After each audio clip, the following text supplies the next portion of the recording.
రైతు రైతు భరోసా ఇంకా బంధు పక్కన పెడదాం, రైతు భరోసా అయిపోయి అది అడుగుతారు అనేసి తెరపైకి రుణమాఫీ తీసుకొచ్చినాం. కానీ రాజకీయంగా మీరు రాష్ట్రంలో ఉన్న ప్రజలని ఆ సబ్జెక్టును డీవియేట్ చేయాలనుకున్నా కూడా అనుభవిస్తున్న ప్రజలు మర్చిపోతారా అండి? మర్చిపోతారా మీరు చెప్పండి? డీవియేట్ చేసినా కూడా ఇవ్వాలి కదమ్మా. రైతు భరోసా కూడా ఇప్పుడు ఖరీఫ్ పంటలకు ఇప్పటివరకు ఇవ్వలేదు. ఖరీఫ్ క్లోజ్ కావచ్చు, కోతలకు వస్తుంటాయి, ఇవ్వలే కదా. ఇచ్చే ఆలోచన కూడా లేనట్టుంది. నీకు పెంచిస్తా అన్నాడు కదా, ఎంత ఎంత చేస్తాడు? 15,000. 15,000 10,000కి ఇంకో 5,000 పెంచి 15,000. కేసీఆర్ ఇచ్చిన ఇస్తే కొంచెం గౌరవం ఉండేదేమో, అది కూడా చేయట్లేదు. పెన్షన్స్ పెంచిన గొప్పగా డబల్ చేస్తా అంటివి, అసలు పెన్షన్లో కూడా కోత పెట్టుకుంటూ పోతున్నారు, ఒక నెల జంప్ చేసుకుంటూ పోతున్నారు. సరే ఇప్పుడు ఆయన వచ్చి 9 నెలలు అయింది కాబట్టి కొంతమంది ఇంకా సమయం ఇవ్వాలన్నట్టుగా మాట్లాడుతున్నారు. బట్ అన్నం ఉడికిందా లేదా అన్నం ఒక మెతుకు చూస్తే ఎట్లయితే తెలుస్తుందో, ఈ గమనమే ఈయన ప్రయాణం చేసిన ఈ 9 నెలల జర్నీ ఒక అసమర్థ ముఖ్యమంత్రి అనేది స్పష్టం చేస్తున్నది. ఇంకా మనము గొంగట్లో అన్నం తినుకుంటూ వెంట్రుకలు వేరే దానికంటే ఈ అసమర్థ ముఖ్యమంత్రిని ఎంత తొందరగా వదిలించుకుంటే అంత మంచిది. లేదా ప్రజలు కొన్ని వీడియోలు చేసి మాకు పంపిస్తుంటారు, అంటే మా నెంబర్లు ఎట్లా కనుక్కుంటుంటారు. ఇప్పుడు ప్రజలు ఎవరిని కోరుకుంటారండి? వాళ్ళ సమస్యలు అవ్వలేదనుకున్నప్పుడు ఎవరైనా గొంతు విప్పేటోళ్ళకు వాళ్ళు మాకు బాసటగా ఉంటారేమని మాకు పంపిస్తుంటారు. మేము కూడా ప్రజల దగ్గరికి మా ఊరికి రండి అని కూడా పిలిచేటోళ్ళు కూడా ఉన్నారు, మాకు ఈ సమస్య ఉంది అని చెప్పి. ఇవాళ మాకు ప్రశ్నించడానికి ఇంకా పోవడానికి లేదా? అంటే ఇది ఇప్పుడు సీఎం ఈ సీఎం నియంత పాలనలో మేము ఇప్పుడు పర్మిషన్లు తీసుకొని పోవాలా? అయితే ఏది అడగాలనో కూడా పర్మిషన్ తీసుకోవాలా? అంటే మేము ఈ ప్రశ్న మీద పోతున్నాం అనేసి. నా పైన కొండారెడ్డిపల్లి పోతే ఎంత విచిత్రం అండి, SC ST అట్రాసిటీ కేసు పెట్టారు నా పైన ఉన్న ఫస్ట్ కేసు. అంత వెంటనే దాని మీద చర్య తీసుకునేది ఏమి ఉండదు, కోర్ట్స్ ఉన్నాయి. ఎంత ఫాల్స్ కేసు అది. పెడతారమ్మా వాళ్ళు, వాళ్ళ చేతిలో అవకాశం ఉన్నది, అధికారం ఉన్నది కాబట్టి పెడతారు వాళ్ళు. ట్రోలు అమ్మాయి ఆడపిల్లలు కాబట్టి మహిళలు అంటే తొందరగా బ్యాడ్ ట్రోల్స్కు కదా తగ్గుతారనేసి ఆ రకంగా ఎంచుకున్నారు. దానికంటే ముందు మీవేమైనా ఉంటే సరి చేసుకోవచ్చు కదా. మేము అబద్ధంగా ఏమన్నా మేము ప్రాపగండా చేస్తే కోర్టులు ఉన్నాయి, మీరు చర్యలు తీసుకోవచ్చు కదా. హైడ్రా పెట్టి మీ కర్తవ్యం నెరవేరడానికి భయభ్రాంతులు చేసిరు. హైదరాబాద్ అంతా ఇయ్యాల పాపం చాలామంది సామాన్యులు ఇక బడాబాబులు అయితే సూట్ కేసులు మోసుకొని పోతాను, నేను బాజాబ్తో చెప్తా, భయం లేదు. పాపం వాళ్ళు నా ఇల్లు ఎడబోతుందో, వాడి జీవితం ఒక 25 సంవత్సరాల జీవితం ఉంటుంది ఒక ఇల్లు. చాలామంది వాళ్ళ బాధలు చెప్తుంటే మీడియాలో చూస్తున్నాము. అంటే ఈ ఆటవిక రాజ్యం అనేది ఆయన చేస్తున్న ఆటవిక రాజ్యం అనేది స్పష్టంగా ప్రజల్లోకి ఆ మెసేజ్ పోతున్నది. ఇదేం తెలివి చేస్తున్నది కాదు, ప్రజల పట్ల ప్రేమ ఉండి చేస్తున్నది కాదు, దీని వెనకాల ఆ మాత్రం సోయి లేకుండా ఉంటుంది. 25 ఏళ్ళు 30 ఏళ్ళ నుంచి వాళ్ళు ఒక 25 ఏళ్ళకి జాబ్లోకి ఎక్కితే వాళ్ళు ఎంత ఇంచుమించు 25 నుంచి 30 ఏళ్ళు లోన్ పెట్టుకుంటారు. వాళ్ళ జీవితం ఎవరు తిరిగిస్తారు? కొంచెమన్నా అంటే మానవిక ధోరణితో చూసుకొని దాన్ని ఏం చేయాలని లేకుండా మీ భయభ్రాంతుల కోసం, మీ ఎమ్మెల్యేలను రాబట్టుకోవడం కోసము, మీకు డబ్బు సంచుల కోసం తప్పితే ఏం చేసారు? ఇలా ఒక కన్వెన్షన్ తప్ప, రెండో ఏమో ఓరో స్పోర్ట్స్ విలేజ్ ఒకటి కన్వెన్షన్. మిగతా పాపం సామాన్యుల జోలికి ఏం అవసరం ఉంది వాళ్ళకి? పోనీ నువ్వు డబల్ బెడ్రూమ్ ఒకటి హస్మత్ పెట్టారు, 60 ఏళ్ళ నుంచి ఉంటున్నారండి. వాళ్ళ వాళ్ళ వాళ్ళ బతుకులు చూస్తుంటే మన బాత్రూమ్లు కూడా మంచిగా ఉంటాయి. అట్లాంటి వాళ్ళ కాడికి మీరు పోయేసి మీరు నోటీసులు గుడికి ఇచ్చారు. వాళ్ళకున్న 50 ఏళ్ళ నుంచి ఉన్న గుడికి పోచమ్మ తల్లి అని పోచమ్మ తల్లికి కూడా నోటీస్ ఇచ్చారు. అంటే ఎట్లా సాగుతుంది ఇది? పిచ్చోడి చేతులు రాయి పెడితే ఎడిగిపోతుందో అర్థమైతలేదు. ఇవే మీరు కవర్ చేయాల్సిన స్టోరీస్ అన్ని అవే ఇవి తీసుకొచ్చినామనే కదా. ఇవాళ కోపం ఏం చెప్పనా, రామోజీ ఫిల్మ్ సిటీ పోయినా నేను వైఎస్ పీరియడ్లో ఉన్నప్పుడు దాదాపుగా 500-600 మందికి దాంట్లో లోపల పట్టాలు ఇచ్చారు. ఓకే, వైఎస్ మరణించగానే వాళ్ళు ఇంత బేస్మెంట్లు కూడా వేసుకుంటే అవన్నీ పీకి పడేసి పెద్ద పెద్ద గోడలు కట్టి కంచెలేసి వాళ్ళు 18 ఏళ్ళకి వెళ్ళి పోరాటం చేస్తున్నారు. ఇవాళ నేను పోయి మొత్తం తీసుకొని వచ్చిన చెరువులు పర్యావరణాన్ని పాడు చేస్తారు, మొత్తం కాంక్రీట్ జంగిలు చేస్తారు. దాదాపుగా కబ్జా భూమి చాలా ఉంది, 4 చెరువులు. దాని తర్వాత మేము ఏం చేస్తే ఫామ్ హౌస్లో కాడికి పోతుంది, ఆయన ఇల్లు దగ్గరికి పోతుంది. వాళ్ళు అన్నది రచరచ చేస్తాం కదా. వీళ్ళు ఏడికి పడితే అడిగి పోతున్నారు. పోకుండా చేయాలంటే ఏం చేయాలి?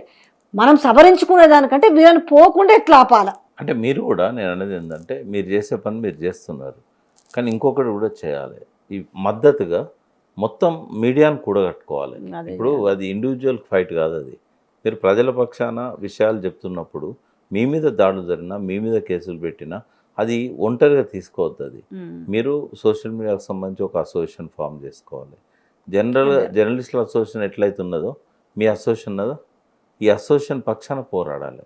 మాలాంటి వాళ్ళ సపోర్ట్ తీసుకోవాలి, కరెక్టే సార్. అందరిని ఇన్వాల్వ్ చేయాలి. లేకపోతే ఏమైందంటే ఐసోలేట్ చేసి దెబ్బ కొట్టాలని చూస్తారు, భయభ్రాంతులకు గురి చేస్తారు. ఇప్పుడు నేను జరిగిన దాంట్లో ఎంత తెలివిగానే మాట్లాడిండు. జనరల్గా అయితే ఒక కాకి వస్తే 100 కాకులు వస్తాయి అంటారు, కానీ జర్నలిస్టులోనే ఇప్పుడు విభజించి పాలిస్తున్నారు, ఒకడికొకడికి శత్రువులను తయారు చేస్తున్నాడు. ఇది గమనించుకోవాల్సింది జర్నలిస్ట్ మిత్రులందరూ కూడా గమనించుకోవాలి. మేము కూడా అందరినీ రిక్వెస్ట్ చేసి, ఎంత బాధ ఏంటంటే నువ్వెవరు యు అనే పదం పలకకుండా నువ్వు ట్యూబ్ అంటే ఆ ట్యూబ్ను పెట్టుకొని నువ్వు బతికి ఆ ట్యూబ్ ద్వారా నువ్వు గద్దెనెక్కి ఇవాళ నువ్వు అంత చులకనగా, అంత ఇకారంగా, అంత చిల్లరగా మాట్లాడి, దీనివల్ల మీ గౌరవం ఏం తగ్గదమ్మా, ఆయన గౌరవం తగ్గుతుంది. ఇప్పుడు ఆయన నోటి దురదతో ఏది మాట్లాడినా కూడా ఆయన అనుకోవచ్చు క్షణికానందం అంటారు కదా, సునకానందం అంటాం, క్షణికానందం కూడా కాదు. అయితే మీ మీద ఏదో అటాక్ చేశానని చెప్పి సంతోషపడితే పడవచ్చు పేపర్లో చూసుకొని, కానీ రేపటి రోజుల్లో ఇదంతా కౌంట్ అవుతుంది. ప్రజల్లో అందరు తెలియక వాళ్ళే ఉండరు, మేధావులు ఉంటారు, విఘ్నులు ఉంటారు, పనితీరును గమనించిన వాళ్ళు ఉంటారు. ఒక స్టాల్వార్డ్ లాంటి ఒక రాజశేఖర రెడ్డిని, ఒక కేసీఆర్ను ముఖ్యమంత్రిగా చూసిన వాళ్ళు ఒక రేవంత్ రెడ్డిని ఆ సీట్లో చూడడం అంటేనే చాలా మింగుడు పడిన పరిస్థితి. ఆ ప్రజలు ఇచ్చిన గౌరవాన్ని కాపాడుకునే విధంగా ఉండాలన్నా, ఇంకా దిగజార్చుకునే విధంగా ఉండాలన్నా అంటే అది ఆయనే ఆలోచించుకోవాలి. ఆయన విజ్ఞతగా వదిలేస్తున్నాం. కానీ మనం చేయాల్సిన పని ఏంటంటే యూనిటీతోనే దాన్ని ఎదుర్కోవాలి. ఐసోలేటెడ్గా ఆయన సపరేట్ చేసి దాడి చేస్తామని అంటే ఇవాళ మీ మీద అయింది, రేపు ఇవాళ ఆయనకు భజన చేసే వాళ్ళ మీద కూడా రేపు అయితే. అదే కదా ఈ రోజు సోషల్ మీడియా వాళ్ళందరూ కూడా అరే మేము ఇంత చేసినాము, మమ్మల్ని ఇట్లా తీసి పారేసినాను, చాలా మందికి రియలైజేషన్ వచ్చింది. అంటే ఎవరికి వాళ్ళు పాపం కక్కలేక మింగలేక మమ్మల్ని గింత అవమానిస్తాడా ఈరోజు. అదే నువ్వు ట్యూబ్, ఆయన భాషలో చెప్పాలంటే నువ్వు ట్యూబ్ అన్నావు కదా, కనీసం ఏందో మెడకేసుకొని వస్తున్నారు అంటే నీకు కనీసం నిన్న చెప్పిన రేవంత్ అన్న వాటిని ఐడి కార్డులు అంటారు అని చెప్పిన. అంటే వాడు ఎవరో కనీసం ఒక గుర్తింపు ఉండాలి, పోలీసులు లేకపోతే వెకిలిగా మాట్లాడి, అది నాకు నచ్చలేదు. వెకిలిగా అదేందో వేసుకొని వస్తారు, నడుములకు కట్టుకొని వస్తారు. వెకిలిగా మాట్లాడి అవమానపరిచే. మరి మీరు వెకిలిగా మాట్లాడినప్పుడు మేము గౌరవంగా ఎట్లా మాట్లాడతాం? ఇప్పుడు మీరున్నారండి, అంతే. మనకు సామెత ఉంది కదా తెలుగులో, మర్యాద ఇచ్చిపుచ్చుకోవడం, take respect and give respect. నువ్వు రెస్పెక్ట్ ఇస్తే నీకు ఎదుటి వాళ్ళు ఇస్తారు. నువ్వు వెకిలిగా నువ్వు నేచర్ కూడా అంతే, నువ్వేమిస్తావో నీకు అదే తిరిగి వస్తుంది. మరి రెస్పెక్ట్ కూడా అంతే కదా. ఏం లేదు, దీనివల్ల ఆయన ప్రజల్లో పల్సన్ అయిపోవడం తప్పితే ఆయనకు వచ్చే ప్లస్ ఏం లేదు. ఇవాళ మీరు మా వీడియోలు చేస్తుంటారు, మీరు యూట్యూబ్లో రిలీజ్ చేస్తుంటారు. ఒక ముఖ్యమంత్రితో పోల్చినప్పుడు ఆయన గౌరవం పెరగడానికి ఆయన ఉపయోగపడాలి, కానీ మిమ్మల్ని అవమానిస్తే ఆయనకు వచ్చేది ఏముంటుంది? దీనివల్ల మీరు పోగొట్టుకునేది కూడా ఏం లేదు. ఒక మంచి పని చేసినందుకు ఆ తృప్తి మాకుంది. ఆ రకంగా తృప్తి పడాల్సిందే, దూషణలను పట్టించుకోవాల్సిన అవసరం లేదు. అది మైండ్ మీద తీసుకోవాలి. హస్మత్పేట చెరువుకు నేనే ఫస్ట్ పోయినాను, ఈటల రాజేందర్ గారు పోయినారు, వాళ్ళకి భరోసా ఇచ్చి వచ్చినాక ఇమ్మీడియట్లీ మేము పోయినాం. పోయిన తర్వాత వాళ్ళు పాపం కారు వచ్చినా భయపడుతున్నారు. అంటే బుల్డోజర్ వాళ్ళని చూస్తున్నా నాకైతే చాలా బాధేసింది. ఏమోనమ్మా ఎప్పుడు ఇళ్ళలో పని చేసుకుంటారు, వాళ్ళందరూ కూడా పనికి పోకుండా కాపలా కాచుకుంటూ కూర్చున్నారు. నేను చెప్పేసి లీగల్ ఎయిడ్ తీసుకోవాలమ్మా వీళ్ళు. ఇప్పుడు లీగల్ ఎయిడ్ ఫ్రీగా కూడా ఇచ్చే ఇది ఉంటుంది జ్యుడిషియరీలో, హైకోర్టులో ఉంది, సిటీ సివిల్ కోర్ట్స్లలో కూడా ఉన్నాయి. ఫస్ట్ ఏంటంటే కోర్టు చేసి తీసుకొచ్చుకోవాలి, స్టేటస్ కో. కానీ వాళ్ళ ఉన్న పరిస్థితులలో కోర్టులకు పోయి చేసుకునేంత సిచ్యువేషన్ కూడా లేదు సార్. అది నేను అదే చెప్తున్నా. నేను పోయి వచ్చిన తర్వాత ఆ బోయిన చెరువు మళ్ళీ మిగతా సోషల్ మీడియా మొత్తం వెనకాల పోయి చేసుకొచ్చారు. మేము పోయి కనీసం సమస్యని అక్కడ వెలికి తీసొస్తే మిగతా వాళ్ళందరూ కూడా పోయారు. ఒక హామీ ఇచ్చి వచ్చినాం, ఏ టైంలో బుల్డోజర్ వచ్చినా నెంబర్ ఇచ్చి వచ్చినాం.